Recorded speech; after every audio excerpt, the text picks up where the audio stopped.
basically trying to let people know. So, at 2:30 in the morning, I'm calling people, and in just a few short hours, I'm going to be getting a heart transplant. Welcome to Let's Talk About Life, a podcast brought to you by Life Bank. Donation can be a complicated subject, but it is really all about life. Spend a few minutes as we unravel the complexities of donation. Let's talk about life. Life is an unpredictable journey that can change in an instant. When we contemplate the potential mishaps that can befall us, such as a heart attack, accident, fire, or flood, it's a small miracle that we can return safely home at the end of each day unscathed. Of course, we are fortunate to have brave individuals on the front lines to help us when these types of trauma occur. Policemen, firemen, doctors, and nurses. But what happens when trauma and tragedy happens to them? Hi, you're listening to episode 145 of Let's Talk About Life. I'm your host, Colleen Gerber, kidney recipient and Life Bank staff member. We are talking with Matthew Carey on this episode. Matthew was an EMT, firefighter, and fire chief of more than 20 years when his world changed forever. Matthew, thank you so much for talking with me and sharing your story. Absolutely. Glad to be here. Thank you for having me. You were one of those frontline heroes who answered the call when people were in need. Can you share about your career as a firefighter and EMT with our listeners? Sure. One of the things everybody asks all the time is, why were you a fireman? And I have more of a unique story. My dad was a fireman. Both my brothers are firemen currently. My sister is a firefighter in Kentucky. My reasoning for wanting to be a firefighter is I was a young kid. I probably would say 5 or 6 years old, getting ready for Thanksgiving dinner, and our oven stopped working. And I kid you not, my dad loaded everything up, told Mom we'll go down to the firehouse, and he cooked the Thanksgiving dinner down there and brought it back. But I got to spend the night at the firehouse. So, Wow. 6 years old, being at the fire station, staying down there, the smells, the sights, hearing the radios going off all night. And that's what did it for me. Obviously, helping people, those things. But I fell in love with the job because my dad had to cook the Thanksgiving dinner down there. Isn't that awesome? Yeah. What a memory. I love that. Yeah. So. That's wonderful. And talk about what you did as a firefighter and EMT. You must have seen so many different trauma. What was that like for you on a daily basis? When I first started, I grew up in a smaller town, Central Ohio, in Morrow County, Mount Gilead, Ohio. So as I did that, my dad was on the fire department there. He was also the local police chief there. As a smaller fire department at the time. And the place started to grow a little bit more, and I got older. I became an EMT and then a paramedic and get on the fire department. In my first couple years on the job, I worked there, and then I worked for the city of Worthington, Columbus. So I worked multiple places. And at home, with it being a small area, the first few years of my career, I dealt with a lot of things. I would go in car crashes, people I graduated high school with, classmates, parents. So it was a lot of small town, so I dealt with a lot of people that I knew personally. Mm-hmm. And then I ended up down in the Cincinnati area, and I was down there 15 years, down along the Ohio River, a little bit faster paced area, a lot bigger. And we dealt with a lot of weird things. The river, very hilly, very get off the road, you're going to roll 3 times, ended up in a creek somewhere. One night I can remember we had a flood and a tornado both in the same night before. It's just, it was amazing. There was a lot of things that I saw. A lot of times the things that would bother me or affect me is I would go on calls if I had kids about the same age. And for the longest time, when you're young, you don't think anything's going to happen to you. But yeah, there was a lot of bad things. And I'll be honest with you, I retired. It's been a year ago now in January. And now that I'm retired and I have more time, I guess, to think about it, reflect, I realize it more. It wasn't as much of a thing until I retired. Wow. Wow. Yeah. Yeah. Now you have time, like you said, to reflect on it and Yeah. understand. And then the impact of how many people you've touched and you've helped. That's Right. amazing. Yeah. And that came up when I'd gotten sick and got my transplant. Some of those people actually reached out to help me with things. So it was pretty Wow. amazing. That is Yeah. amazing. So you brought it up in 2020. You said you came down with what you thought was bronchitis, right? Right. Turned out to be something much more. Yeah. Obviously, the COVID thing had started up. We had just recently came back to the north central Ohio area. So we had been down in the Cincinnati area for years. My kids wanted to be back up around family, cousins, things like that. I was already a fire chief down in Monroe Township. We came back up this way in 19. I took a job for Springfield Township Fire Department in Richland County. It's Ontario City, right beside Mansfield City. Fire chief here had retired. I took that job. And so about the end of November of 20, I started to feel kind of sick. I went to the hospital. They thought I had bronchitis, give me stuff to take care of that. We thought it was COVID. Of course, everything was COVID, they thought at that point, but it wasn't. By December 26th, I hadn't gotten any better. So I went back, and then that's when they diagnosed me with stage 4 heart failure. Oh, my gosh. Yeah, quite quickly. It came out of nowhere. You must have been shocked when you got that diagnosis. Yeah. So basically, they had given me some information. It's close to the holidays. They're like, hey, go follow up with this cardiologist, blah, blah. Being the fire chief and where I was at, I had our medical director. Fortunately, unfortunately for him, because I could bother him all the time. So I spoke with him, and we decided, we're like, hey, this is not good. I don't know that we can wait that long. So I basically 2 days later started my journey on this. I went to Ohio State University first. They had started the process with me, had sent me home. Mm-hmm. So we're going into 21.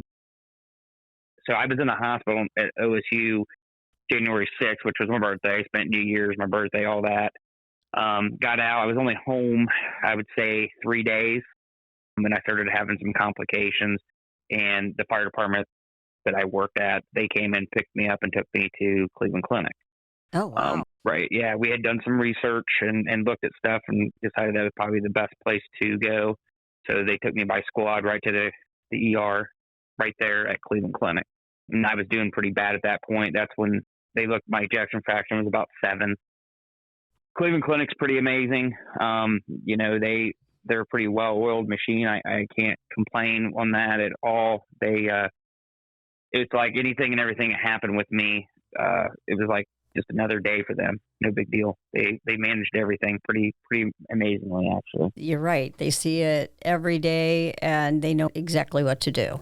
A very unique facility, I will say that. Right. And I know there's all these different hospitals and different things are doing things, and that's all great. But the way Cleveland Clinic handled everything, at one point I went into cardiogenic shock, and being a paramedic, and that was kind of a good thing and bad thing because I knew what was going on a lot of the time. I'm like, well, I know what this is.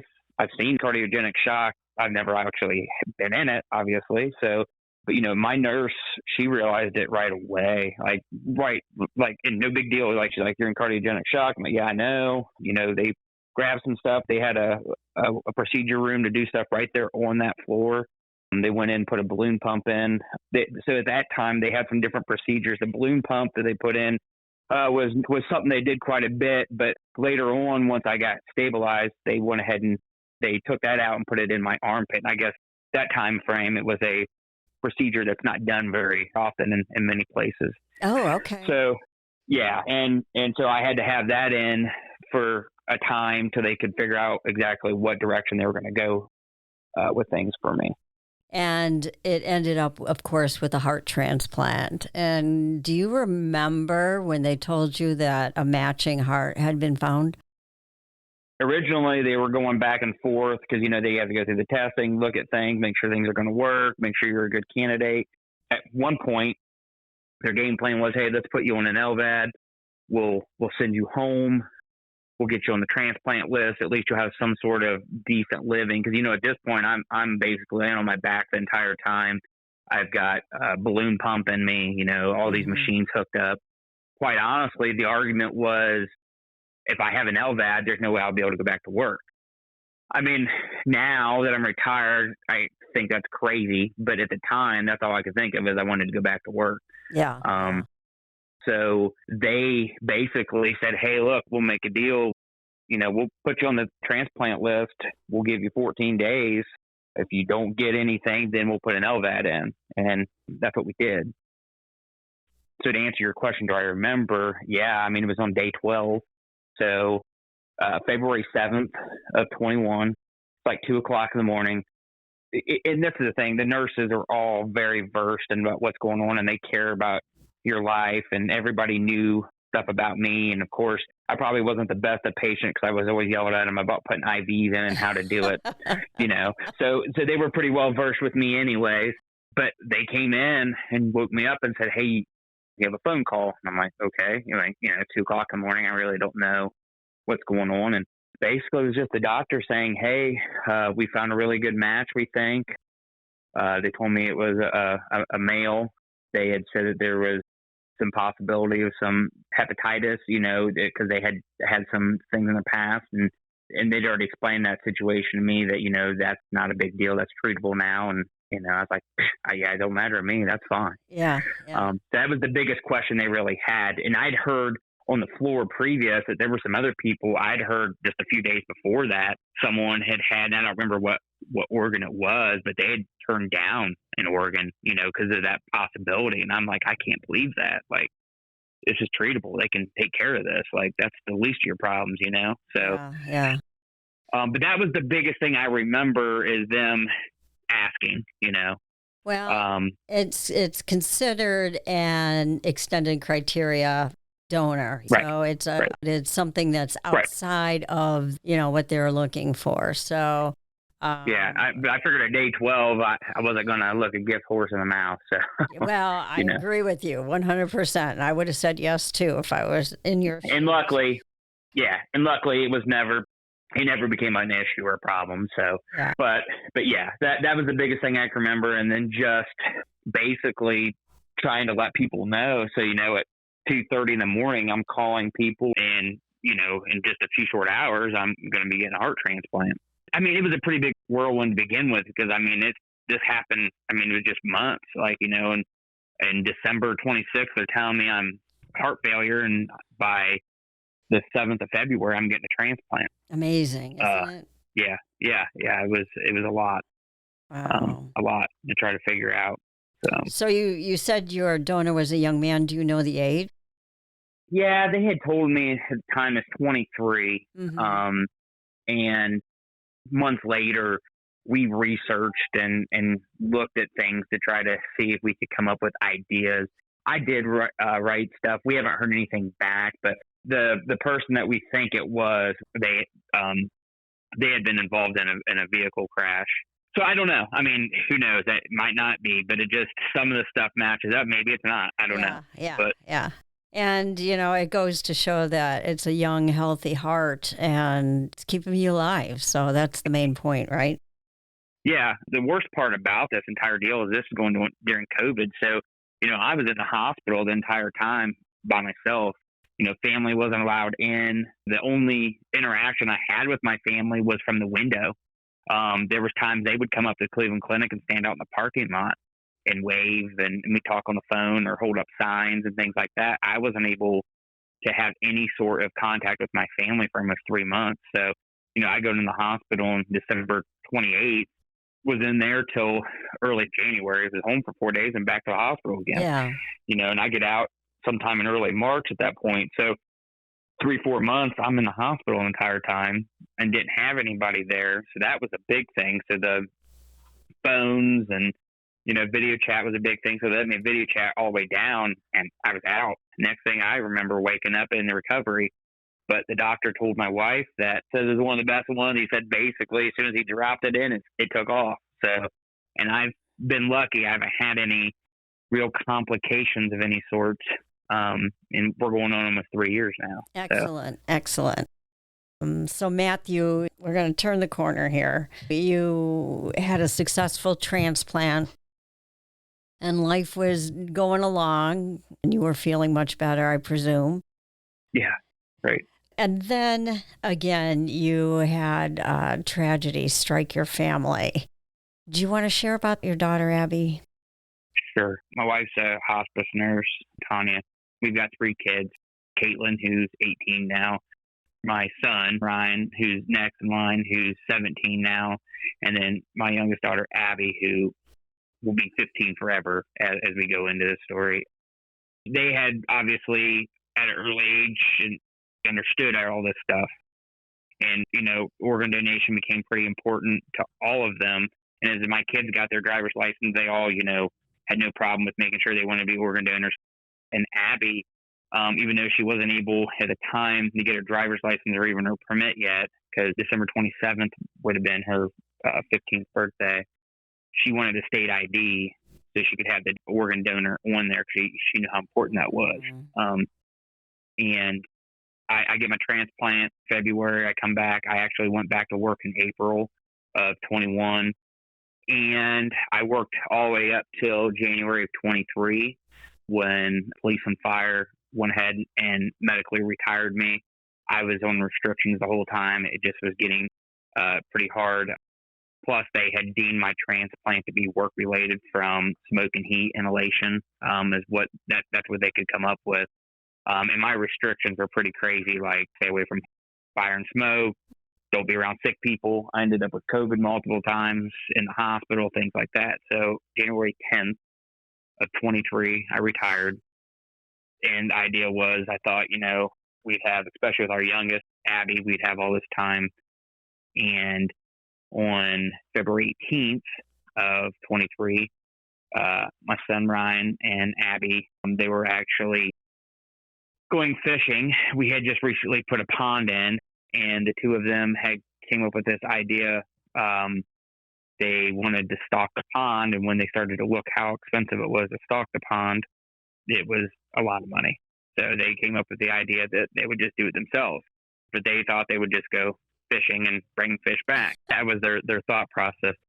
So that's what they had done. So they had basically had just planned out the night before. And so they were going to Clear Fork Reservoir up by us.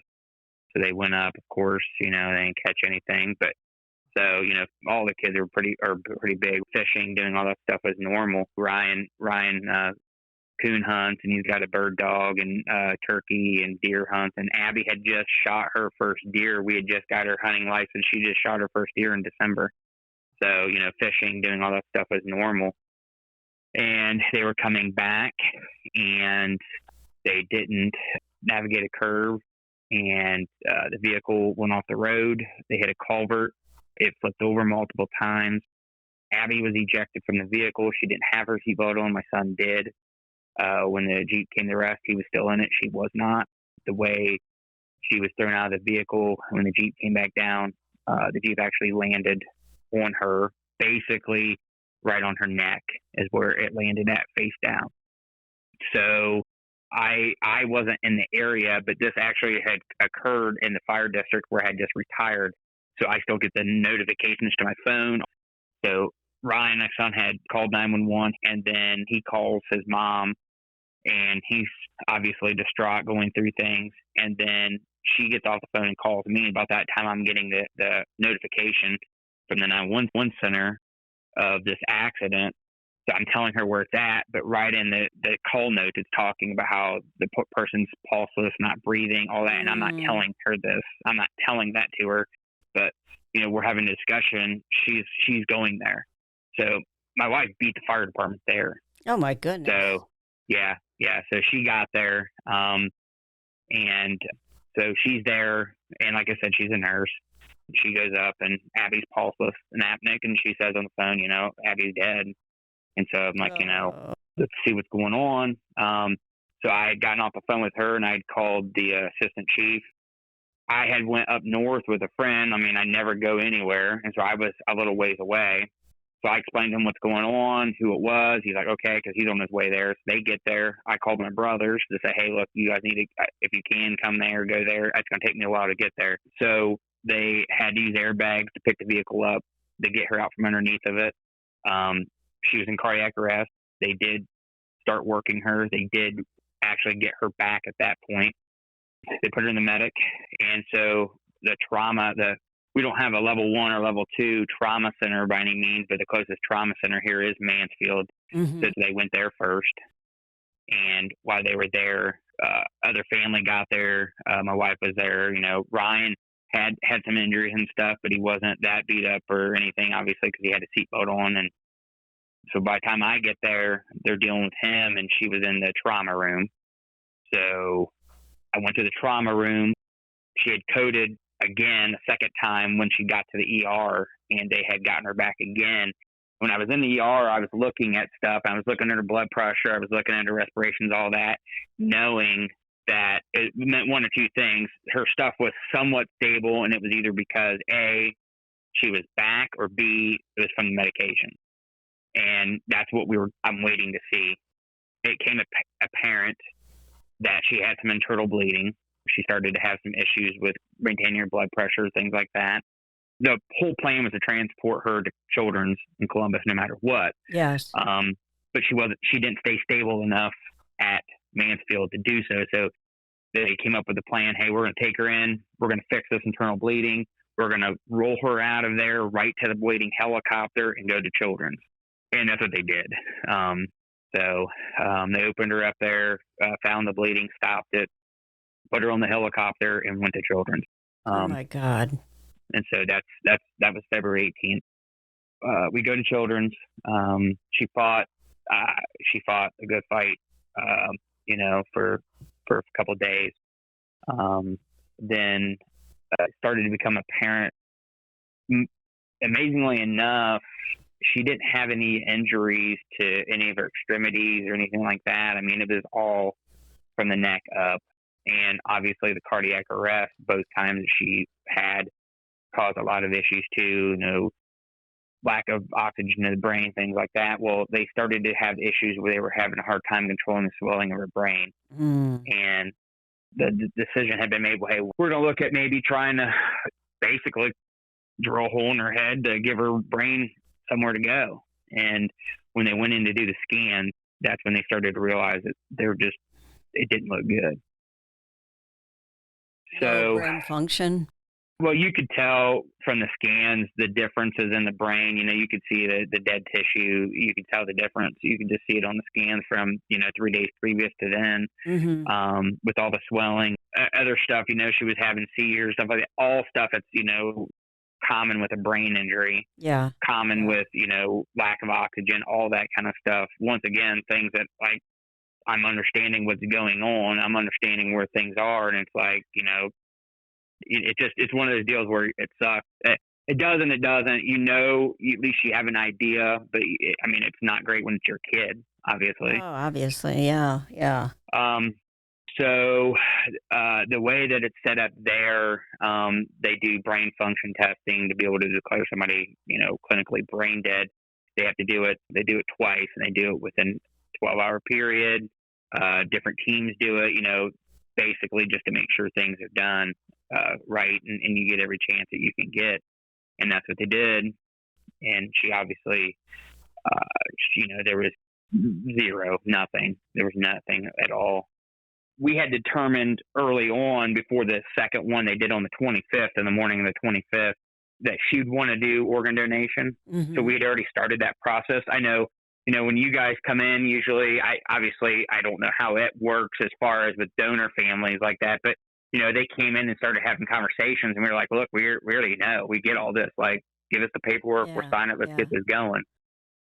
And they said it was a unique situation because, one, they had a few days, they had hours, 24 hours, 48 hours to be able to look at some stuff to try to match things up.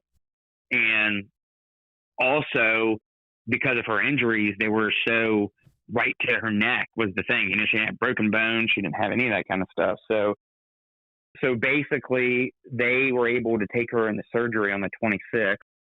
and she was able to go from there, and they were able to donate. And we had gotten a letter later on, and so they'd taken like her right kidney, her left kidney, her liver, and her lungs were donated to people that needed stuff right away. Wow. There was stuff for research, like her pancreas, bones, long bones, soft tissue, her ribs. Her ribs went to research for vehicle strains for kids, to better try to do some stuff with that. Eyes or Corneas, yeah. Corneas, yes. Those went to 2 people out in California, I guess. There was people in Michigan, Indiana got stuff. So, we got a little bit of an update, ages, things like that. The kidneys and liver and everything, and went to people been on the list for over a year. I couldn't imagine, I was on for 12 days. I couldn't imagine sitting around waiting for something for over a year. How ironic that you were on that waiting list and somebody saved you, and now your daughter is saving others. Right. Yeah. Obviously, there's no words to talk about losing a child, especially at, your youngest, and just the potential, the loss of a beautiful life. Yeah. But you and your wife have decided to honor Abbi with Abbi's Echo. Do you want to share what Abbi's Echo is all about? Yeah. We started a nonprofit. So what I did, we had our celebration of life on March 11th, and it helped with me. I just dove right in, and we got this nonprofit going and started up Abbi's Echo. So it's ABBIS, Abbi spelled that way, Echo, ECHO.org. We have a website, Facebook stuff. But basically, the thought process is organ donation and seatbelts. And where we got the name, we kicked around a billion different things trying to figure it out. And actually our son, what ended up happening is Abbi had just started getting into coon hunting. We have a dog. So my son had dogs. We had just gotten Abbi her own dog, and the dog's name is Echo. And she had just started doing bench shows, and it was doing a little bit of competition hunting. And Brian, just out of the blue, he got the paperwork and changed Abbi's dog's name to Abbi's Echo. And so that's where we went with it. And so we have Echo still today. She hunts. Ryan hunts her. She's doing really well. But that was Abbi's dog. But also, we felt Abbi's Echo was fitting because, she's not here anymore. But, this is kind of a way to spread the word of organ donation and seatbelts. And so some of the things that we've done is going to some safety days and talking. We had looked at the local school. I talked to the police chief here, and we found out that they do a lot of things in the schools, but going in and talking about making sure you wear your seatbelt's not one of them. Mm-hmm. And it might be a little bit morbid for some of these high school kids to talk about organ donation, but it's important to at least have something on the radar for them to look at and try to make a decision for themselves. Well, and you're absolutely right. When you think about it, they're going to be asked that question when they get their first driver's license. Right. So better to be educated and make that decision than not. So yeah, there's a lot of fallacies. There's a lot of fallacies out there on how that works, or the thought processes to it. So, I'm not there to make the decision. I want them to make that decision, but I think they should.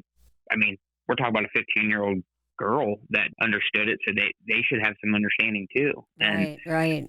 Just let them go out and get the information. But the seatbelt thing's a big thing. I mean, if nothing else, just wearing the seatbelt. I mean, and not just in my daughter's case, but I mean, just in my 20 years in my career, I can't tell you how many times a seatbelt has saved lives or could have saved a life. Mm-hmm. And ironically enough, Abbi was my worst one. She just did not like to wear seatbelts, and I would yell at her quite often about, doing it. And it's just one of those things. On the 25th, when I put out there, when it was her first year, I said, listen, if nothing else, just wear your seatbelt for Abbi. And I said that to people. I know it gets old, you don't like it, blah, blah. She would have had her seatbelt on. There's no doubt in my mind she'd still be here today. It's that simple. Just wear your darn seatbelt. Yeah. And then the other thing is, we've talked about some of the driver's ed classes. I know an individual that has a driver's ed class here in Mansfield, and they had asked me to come and talk to the driver's ed classes. And we had scheduled some stuff last year, but I'll be honest with you, it was just a little too early, so we didn't. But, I plan on doing that now. And then, any kind of podcast things or stuff like that. But the biggest thing is the social media. We've also done stuff. We put a bench up at the county fairgrounds in Monroe County in her name down by the sandbox. So families could sit down there and watch their kids play. Because she, showed pigs and rabbits and stuff at the fair. And it was always a big thing for us every year to go there. And then we started, for some people that do and don't know, geocaches. And it's a thing you go out and you use GPS coordinates and you find a cache and you log it and sign your name. And there's usually little things in there you can take out. But we've put geocaches out in her memory and just trying to do different stuff like that. We did buy a car seat for a child in need in her name and things like that. So we're just trying to do little things right now and go through it with that. But like I said, with the website and the Facebook, it's mostly just the organizations. Lifeline had a walk this past summer, so we did that. And, we had signs for me and for Abbi, obviously, recipient and donor, because my family all did that. It's really a way to keep her memory alive. My biggest concern is as time goes on, I don't want not just Abbi to be forgotten, but the fact of like seatbelts and organ donation to be forgotten. Because like I said, we talked about it at the school, like, they talk about don't do drugs, do this, do that. They don't tell them about wearing their seatbelts anymore. Yeah. Right. And so what really hit me, and this goes back, and, when I got sick, one of the things that really got to me is there was a lot of things that the community did for me to try to raise money, GoFundMe, sell stuff. There was people that I had dealt with throughout my life. There was one lady, her husband called my family and said, "Hey, we just donated. I just wanted you to know I've never met your husband, but he saved my wife's life. And we just felt like it was needed." And that happened several times where people had done stuff for me when I was sick. And then when Abbi stuff happened, people just came out of the woodwork and they did, stuff with pizza shops, did stuff. People were just raising money to try to help with expenses, things like that. And that was the amazing part, how much. And when we did her celebration of life, we got one of the bigger areas that we could come up with besides it being the school, and it was packed. There was nowhere left to go. And one of the funny parts was that we laughed about is it got so bad, people were parking like all down alongside the road, and they had to come, and the sheriff's office had to come and say, "Hey, look, you guys are going to have to start moving vehicles, or we're going to have to do something." They said they were going to have to call state patrol. Well, we thought that was funny. There were state patrolmen at the celebration of life. And as I was laughing about, I was like, and she would have got a kick out of that. There were just so many people that came, and to see that. It's always amazing. People are generally good. Unfortunately, you see it when a tragedy occurs, but I really believe that people have good hearts and they really want to help when they can. Right. What a demonstration of what a lovely daughter you had. Oh my God. Right. The thing I worry about is, so I had a call, it's been almost 17, 18 years ago now. A young lady, they were hit and she was killed by a drunk driver. Long story short, we would drive by this area. There had always been, for years and years, there was always memorials out there for her. And I just noticed in the past year, I went by there and there's nothing there anymore. And that breaks my heart. I don't want that for my daughter. And so that's why doing this, I'm hoping by having this nonprofit, when I'm gone, when my wife, anybody, I'm hoping in some way, some form, this thing's going to stay forward. And whether it's someone else in the family or kids, our kids, someone's going to have something there, some sort of thing together that is not going to go away. This monument that alongside the road is not going to just basically be gone. And that really bothered me. I drive by and I remember that situation, and it just bothered me to see that. It was a big deal. She was a young lady. It was a big deal. It hit a lot of people in that area, but time goes on. I don't know what all has happened, but I think I'm sure she's not forgotten, but it just bothered me. And but that's the beauty of organ donation, is that, you're leaving a legacy of life, and she's living and alive in other people, and that continues, continues. Like yourself, you're a dad, you have kids. Hopefully the people that she saved will go on to have children and families, and they'll owe it Right. to Abbi, Right. and it's an amazing gift. It's an amazing gift.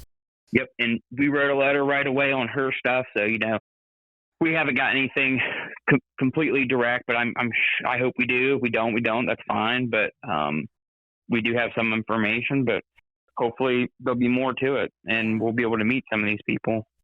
Well, we are blown away by your story. And if there's any way Life Bank can help you, we're all in. We know that there are so many people out there that we cannot reach. We're a limited organization with limited staff, but it's folks like you who are sharing your story and keeping their loved ones alive and talking about your transplant. That's what affects people. That's what has impact. So if there's any way we can partner with you, Matt, we're 100% on board. Yeah, absolutely. Anything, I would love to be able to get the information out, and think, the organ donation is the biggest thing. There's just so many fallacies to it as, while they're not going to work as hard to save your life or, things like that. It's not true whatsoever.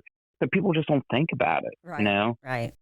And, there was things with me that, even as a first responder, I didn't think about. There was things with my daughter. I mean, one of the things, like I told you, these guys that showed up on the scene, they knew my kids. So it affected them greatly. But one of the things that we talked about later on, months and months later, there was a discussion between those first responders on the scene because of the injuries, if they were even going to work her or not. And luckily they did. And yes, she didn't make it, but had they not done that, she wouldn't have been able to, provide the gifts of life that she did. Wow. And so, that was a discussion I got to have with them, because some of the guys were really hurt. They thought maybe, hey, we did this and all we did was prolong the inevitable, and it just made the family worse, and it didn't.